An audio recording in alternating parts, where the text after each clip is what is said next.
Bienvenidos a Cruce de Palabras por Telesur. Soy Luis Hernández Navarro. Yo tengo el gusto de presentarles al doctor Víctor Quintana. Víctor es doctor en sociología, politología, dirigente campesino en Chihuahua, una figura muy atenta a los movimientos sociales, autor de muchas reflexiones sobre el mundo rural mexicano. Víctor, muchas gracias por estar con nosotros en este Cruz de Palabras. No, amigo Luis, pues muchas gracias.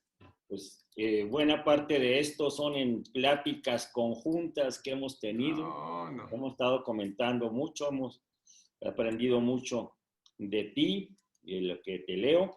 Y bueno, no es una sociedad de elogios mutuos, pero muchas gracias por invitarme. Y sobre todo este espacio que para mí, a pesar de que no lo visito mucho, es muy entrañable, que es Telesur. Comencemos desde el principio, Víctor. Tú vives en Chihuahua, el estado de la República Mexicana más grande, un estado semidesierto o semiárido. Creo que tiene 4 presas, si no recuerdo mal, pero al mismo tiempo hay un compromiso general de México de mandar parte de las aguas de esos ríos a Estados Unidos. Y un conflicto que ha surgido en los últimos meses muy intenso entre los agricultores que demandan que esa agua se conserve en el territorio mexicano para que ellos lo puedan utilizar para sus nogales, su alfalfa, su cebolla, etcétera, etcétera. Y la presión del gobierno mexicano, una presión que tiene encima para cumplir este compromiso internacional. ¿Cómo explicarías tú esta situación, Víctor? Mira, en 1944, para nuestro teleauditorio y otras partes de América Latina, se firma el Tratado Internacional de Límites y Aguas entre el gobierno de los Estados Unidos y el gobierno de México. El contexto es la Segunda Guerra Mundial. Entonces, a Estados Unidos le convenía jalarse a México y evitar cualquier veleidad germanófila en aquel momento. Y el tratado es mayoritariamente benéfico para México.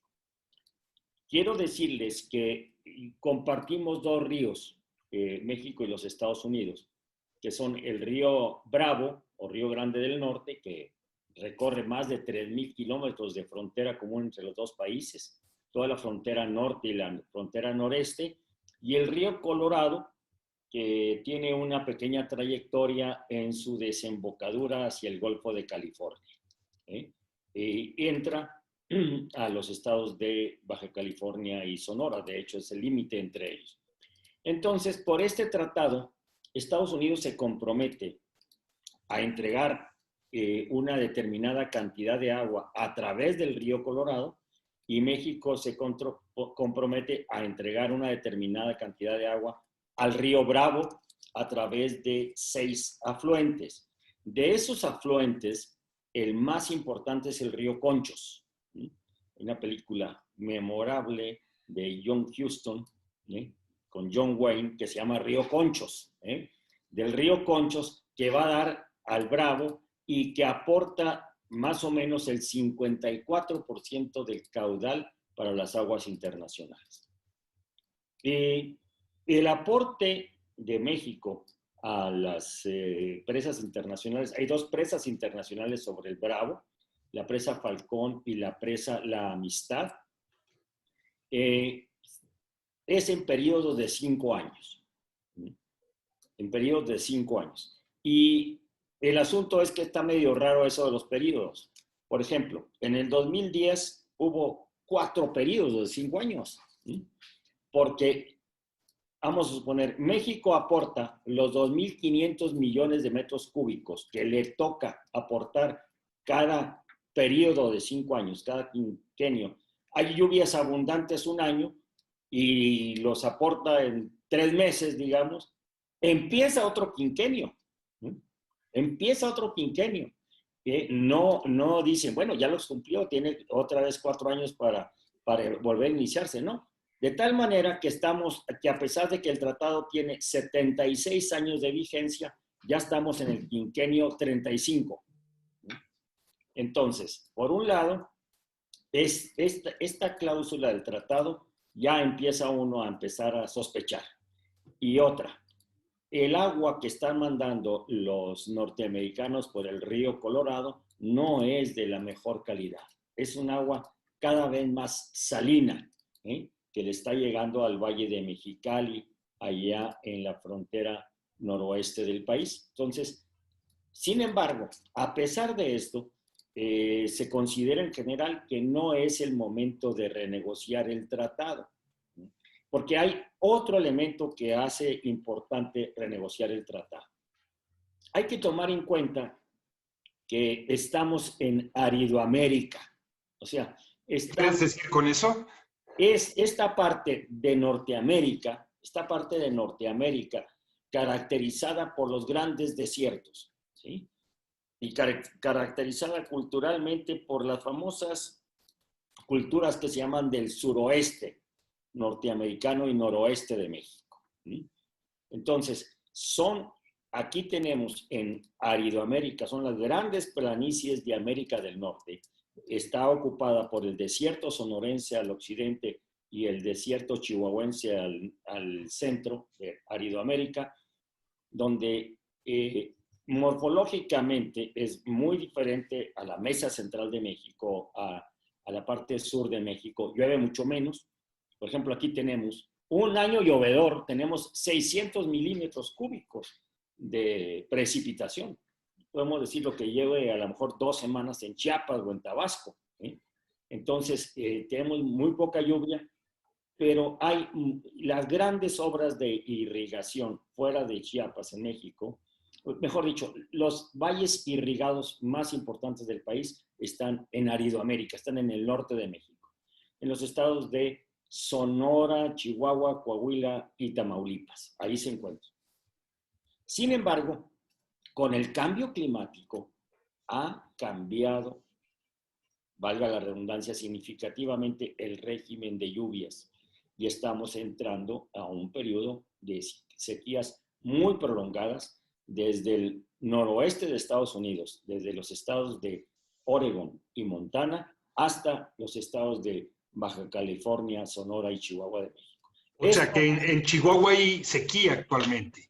Tenemos una sequía. El presente año, para dar una idea, ha llovido en promedio desde enero hasta hoy, 20 de septiembre, 200 milímetros. 200 milímetros ha sido la precipitación. Sin embargo, Víctor, en Chihuahua hay una producción agrícola que demanda mucha agua. ¿Cómo explicarnos esa paradoja? Qué bueno. Mira, en Chihuahua hay una producción agrícola que demanda agua. Voy a hablar del distrito del centro sur del estado, que es donde está ahorita el conflicto con las presas. Este distrito era un distrito algodonero, era un distrito muy algodonero.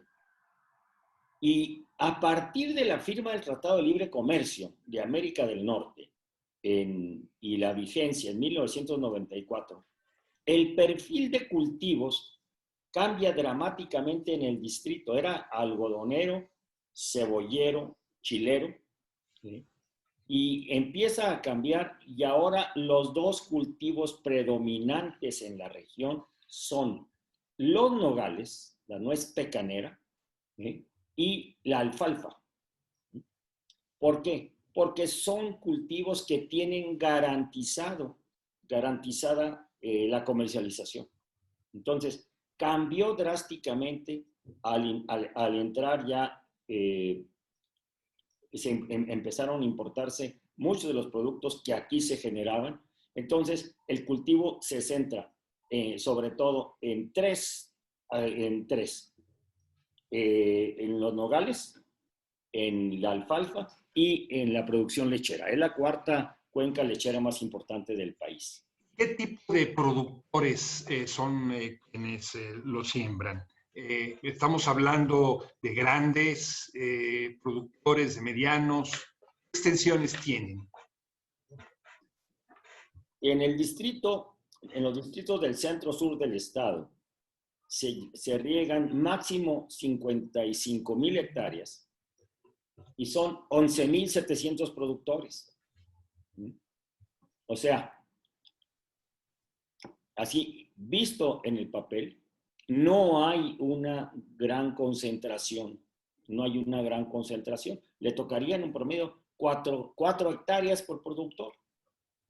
Lo que ha sucedido es que también a partir de la entrada del neoliberalismo en el agua, en los años 90, con las reformas de Salinas, se genera lo que antes no había, un mercado de concesiones de agua. Entonces, algunos productores empiezan a comprarle su concesión de agua a otros productores y empiezan a concentrar. Yo he estado platicando con diversos tipos de productores y me dicen que todavía no es grande la concentración de las concesiones de agua en este distrito. Hay que investigar, pero ahí no es grande todavía. Por eso la protesta tiene una base social. Tiene una base social. ¿Te parece, Víctor, si vamos a una pequeña pausa? ¿Cómo no? Pues, amigos, amigas, no se vayan, volvemos en muy breves instantes.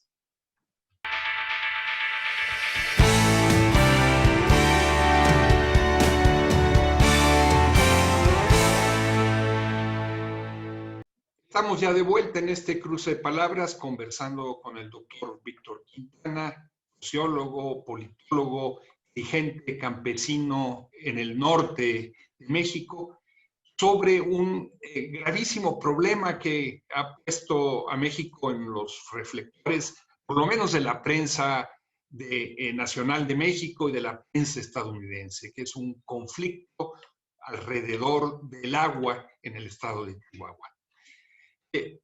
Víctor, ¿cómo explicarías tú este conflicto? ¿Cómo se lo contarías, digamos, a quien no lo ha seguido en el día a día en otros países?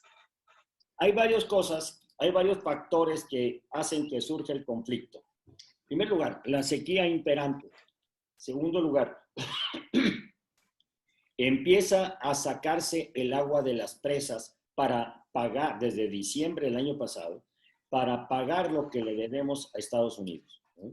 En tercer lugar, cuando los productores empiezan a reaccionar, están nerviosos porque dice, hay sequía y están sacando el agua de las presas, pues nos vamos a quedar sin agua para el riego. Entonces, el nerviosismo de los productores. En cuarto lugar, el que llega la Guardia Nacional a las presas, empieza a llegar en el mes de marzo. Son 3 presas las involucradas en esto. Empieza a llegar la Guardia Nacional y los productores empiezan a resistir la llegada de la Guardia Nacional. Y otro aspecto importante es la ausencia de un espacio de diálogo, un espacio de confrontación, porque no hay datos homogéneos. La Comisión Nacional del Agua, que es el organismo federal del manejo de agua en este país, da uno, los productores tienen otros, y la Comisión Binacional encargada del manejo de las aguas internacionales, que se llama la SILA, tiene otros. Entonces, ni hay una instancia permanente que esté funcionando ordinariamente para tratar estos conflictos, ni hay una información homogénea. Esto, con la llegada de la Guardia Nacional, pues incendia la pradera.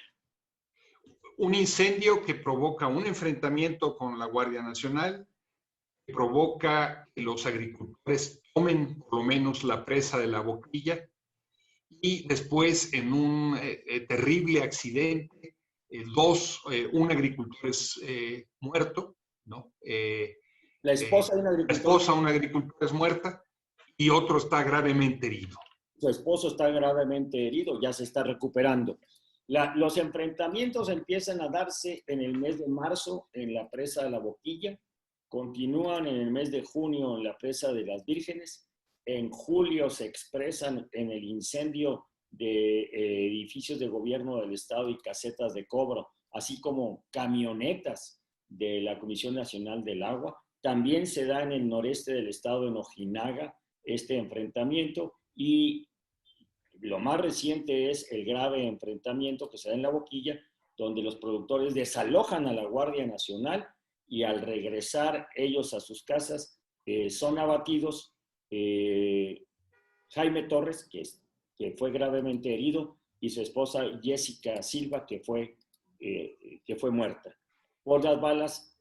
Y algunos dicen que la Guardia Nacional, no se ha comprobado esto, pero esto eleva muchísimo el nivel de confrontación y al mismo tiempo es aprovechado por ciertos grupos que no tienen nada que ver con los agricultores y partidos políticos, que ven en esto por fin la tormenta perfecta para construir una coalición que se oponga a Andrés Manuel López Obrador. Estamos hablando, Víctor, de un estado, Chihuahua, que es gobernado por el Partido Acción Nacional, donde el gobernador tiene aspiraciones de seguir su carrera política y en donde las protestas confluyen en el tiempo con la convergencia de 10 gobernadores de distintos estados de la República en contra del gobierno federal. Hay pues la lectura de que detrás de este